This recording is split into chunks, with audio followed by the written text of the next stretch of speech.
What if the one thing you forgot to pack for your vacation isn't clothes or toiletries, but your ability to hear? I've seen dream trips ruined because of one tiny hearing aid mistake, something that could have been avoided with just 5 minutes of preparation. In this video, I'll show you the 7 most common mistakes hearing aid users make when traveling and exactly how to avoid them.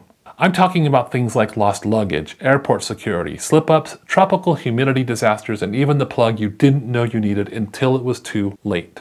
These tips come straight from years of helping patients who travel the globe with hearing aids, and trust me, the difference between a smooth trip and a silent one is knowing what's on this list. The first mistake can happen before you even lock your front door, throwing your hearing aid gear into your checked luggage. You've landed, you're ready to start exploring, but the airline has misplaced your suitcase. And just like that, your hearing aids, your charger, all your supplies, they're just in limbo. Your vacation is muted before it even starts. Even worse, there are actual federal regulations about this. Devices with lithium-ion batteries, which includes most rechargeable hearing aid cases, must be in your carry-on. If you check your charger, security might confiscate it, leaving you totally powerless for the entire trip. The fix is simple. Treat your hearing aids and all of their supplies like VIPs, very important possessions that they are. They fly in the cabin with you.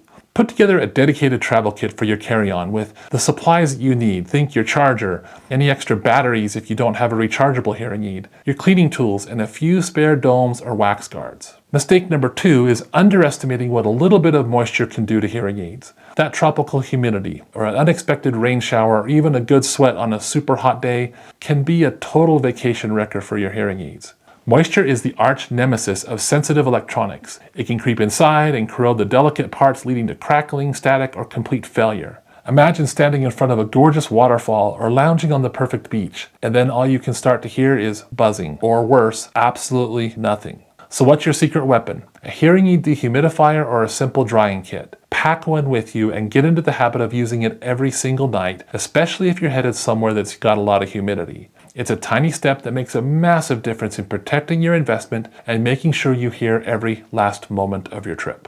This leads us to a classic, mistake number 3, panicking at airport security checkpoints. The natural impulse for many is to take their hearing aids out and toss them in the gray bin with their shoes and their laptop. Please don't do this. That's a golden opportunity for them to get dropped, crushed, or simply left behind at security. On top of that, how are you supposed to hear the instructions from the TSA agents clearly without your hearing devices? It just piles on the stress. Here's the good news though. You do not have to take your hearing aids off for security at airports. They're made to go through the metal detectors and body scanners without any issue. Just walk on through. If you'd like, you can tell the TSA officer that you're wearing hearing aids, but you absolutely should not have to remove them.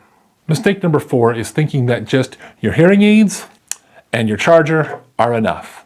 That's like heading out on a cross-country road trip without a spare tire. You're thousands of miles from home when a tiny wax guard clogs up, or your dome rips. You can't just drop into the local pharmacy for these parts, especially if you're in another country. Suddenly a problem you could fix in 2 minutes at home becomes a trip silencing disaster. This is why you need a complete go kit. It's more than just the basics. Along with your cleaning brush and a cloth, pack backups of the little things. I'm talking about taking extra wax guards. I'm talking about making sure you have domes and any other pieces that you might need. Think of it as a first aid kit for your hearing aids.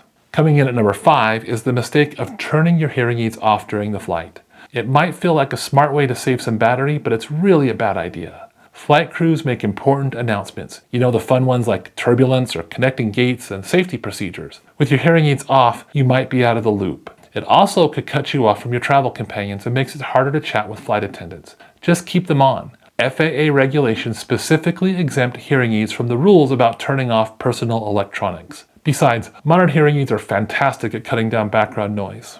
The exception to this rule is if you're using noise-canceling headphones on your flights. I personally have found it much more comfortable to take the hearing aids off while I'm wearing those headphones.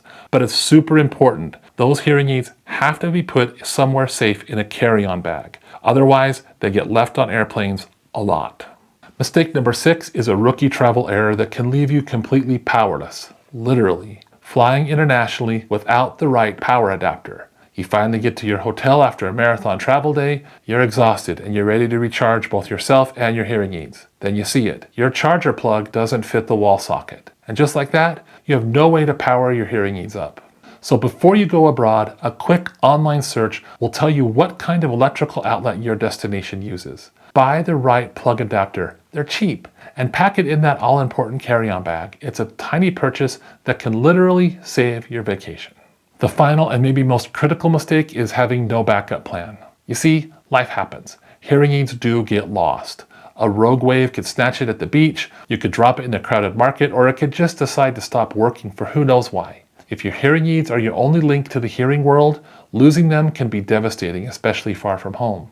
A good backup plan has a few layers. First, if you have an older pair of hearing aids that still work, bring them along. They don't have to be perfect, just functional. Second, check your travel insurance. Does it specifically cover the loss or damage of expensive medical devices? Many standard policies don't, so you're going to want to ask. And finally, have your audiologist contact information and a digital copy of your hearing test results on your phone. You never know when you might need help abroad. See?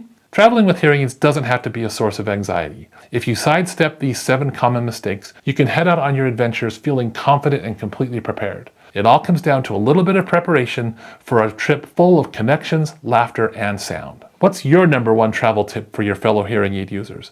Drop it in the comments below. Let's help each other travel smarter. And if this was helpful, please give the video a like and subscribe for more ways to live your life to the fullest with hearing loss and tinnitus. Now, go enjoy that vacation. You've earned it.